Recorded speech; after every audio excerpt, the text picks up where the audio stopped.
Hello mga tropa, good morning. Ngayon ay maglalakad-lakad tayo dito sa may bandang Iloilo para enjoyin ng umaga, mag-exercise at higit sa lahat ay magdasal.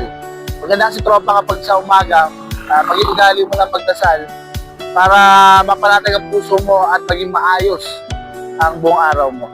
So, tara, let's go!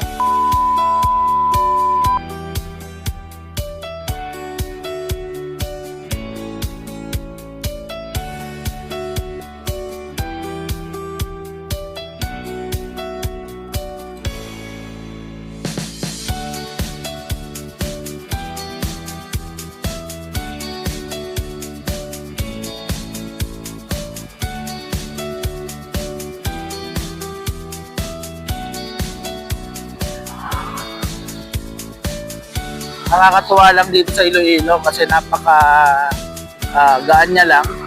Dahil ngayong umaga na to, may space dito sa gitna mismo ng kalsada na pwede kang mag-jogging. Actually, maluwag din ang kalsada nila. So, pansin nyo, kaya nakakaingaan nyo na maglakad-lakad at mag-jogging. Dapat lahat ng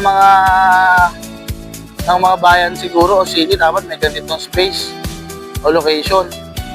Parang yung mga tao naman, nakakapag-exercise. Iba pa rin talaga kapag meron kang magandang lakad sa umaga at talaga namang united ka sa nature. Siyempre, maganda rin na ikaw ay kaisa ng Diyos at magiging maayos din ang araw mo. So, enjoy lang natin itong umaga habang di pa mainit. Dahil mamaya, babalik na ulit ako doon sa aking summit na pinuntahan. Okay?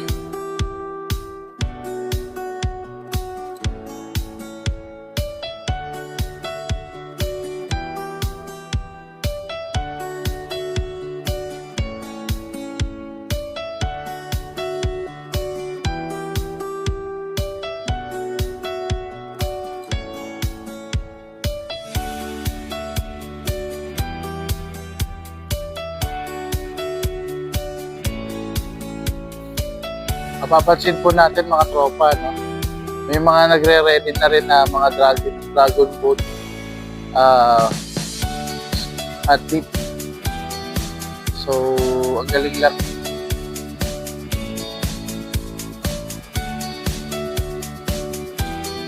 Meron din ditong park na maluwag. So, napakasirin, napaka-maalwal, nakaka-relax. Isa sa mga nakita ko dito na natuwa ako ay isang skateboarding ring o park. Ang laki, ang luwag. Unfortunately, wala nga lang ditong mga skateboarder. Sayang. Nung araw, nag-skateboard din ako eh. Ngayon, medyo mabigat na. Okay mga tropa, dyan na natatapos ang ating natawag na paggagala sa umaga. Hopefully na-enjoy kayo.